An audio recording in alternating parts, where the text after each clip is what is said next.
श्री कृष्ण भगवान द्वारका में रानी सत्यभामा के साथ सिंहासन पर विराजमान थे।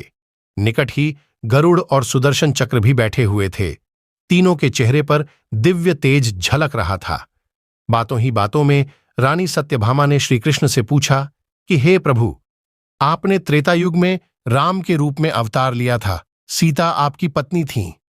क्या वे मुझसे भी ज्यादा सुंदर थीं? द्वारकाधीश समझ गए कि सत्यभामा को अपने रूप का अभिमान हो गया है। तभी गरुड़ ने कहा कि भगवान, क्या दुनिया में मुझसे भी ज्यादा तेज गति से कोई उड़ सकता है? इधर सुदर्शन चक्र से भी रहा नहीं गया और वे भी कह उठे कि भगवान, मैंने बड़े बड़े युद्धों में आपको विजयश्री दिलवाई है। क्या संसार में मुझसे भी शक्तिशाली कोई है? भगवान मन ही मन मुस्कुरा रहे थे। वे जान रहे थे कि उनके इन तीनों भक्तों को अहंकार हो गया है और इनका अहंकार नष्ट करने का समय आ गया है। ऐसा सोचकर उन्होंने गरुड़ से कहा कि हे गरुड़, तुम हनुमान के पास जाओ और कहना कि भगवान राम माता सीता के साथ उनकी प्रतीक्षा कर रहे हैं। गरुड़ भगवान की आज्ञा लेकर हनुमान को लाने चले गए। इधर श्री कृष्ण ने सत्यभामा से कहा कि देवी, आप सीता के रूप में तैयार हो जाएं, और स्वयं द्वारकाधीश ने राम का रूप धारण कर लिया।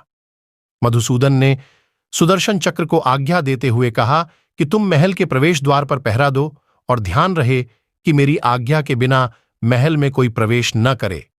भगवान की आज्ञा पाकर चक्र महल के प्रवेश द्वार पर तैनात हो गए। गरुड़ ने हनुमान के पास पहुंचकर कहा कि हे वानर श्रेष्ठ, भगवान राम माता सीता के साथ द्वारका में आपसे मिलने के लिए प्रतीक्षा कर रहे हैं। आप मेरे साथ चलें, मैं आपको अपनी पीठ पर बैठाकर शीघ्र ही वहां ले जाऊंगा।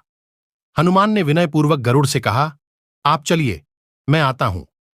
गरुड़ ने सोचा, पता नहीं यह बूढ़ा वानर कब पहुंचेगा। खैर, मैं भगवान के पास चलता हूं। ये सोचकर गरुड़ शीघ्रता से द्वारका की ओर उड़े। पर यह क्या, महल में पहुंचकर गरुड़ देखते हैं कि हनुमान तो उनसे पहले ही महल में प्रभु के सामने बैठे हैं। गरुड़ का सिर लज्जा से झुक गया। तभी श्रीराम ने हनुमान से कहा कि पवन पुत्र, तुम बिना आज्ञा के महल में कैसे प्रवेश कर गए? क्या तुम्हें किसी ने प्रवेश द्वार पर रोका नहीं?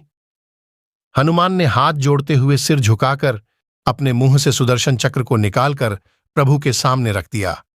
हनुमान ने कहा कि प्रभु, आपसे मिलने से मुझे इस चक्र ने रोका था, इसलिए इसे मुंह में रख मैं आपसे मिलने आ गया। मुझे क्षमा करें। भगवान मन ही मन मुस्कुराने लगे। हनुमान ने हाथ जोड़ते हुए श्रीराम से प्रश्न किया, हे प्रभु, आज आपने माता सीता के स्थान पर किस दासी को इतना सम्मान दे दिया कि वह आपके साथ सिंहासन पर विराजमान है? अब रानी सत्यभामा का अहंकार भंग होने की बारी थी। उन्हें सुंदरता का अहंकार था जो पल भर में चूर हो गया था। रानी सत्यभामा, सुदर्शन चक्र व गरुड़ जी तीनों का गर्व चूर चूर हो गया था। वे भगवान की लीला समझ रहे थे। तीनों की आंखों से आंसू बहने लगे और वे भगवान के चरणों में झुक गए। अद्भुत लीला है प्रभु की। अपने भक्तों के अहंकार को अपने भक्त द्वारा ही दूर किया उन्होंने। सार, जीवन में कभी भी अहंकार नहीं करना चाहिए। जरूरी नहीं है कि आज जो आपके पास है वह कल भी होगा। अपने अंदर जरा सा भी अगर अहंकार आने लगे तो स्वयं ठाकुर जी हमसे दूर हो जाते हैं। ठाकुर जी को निस्वार्थ भक्तों की ही जरूरत है, अहंकारी की नहीं।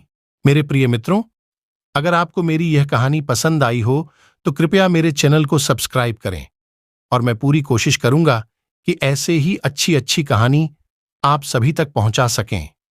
मेरे चैनल से जुड़ने के लिए धन्यवाद।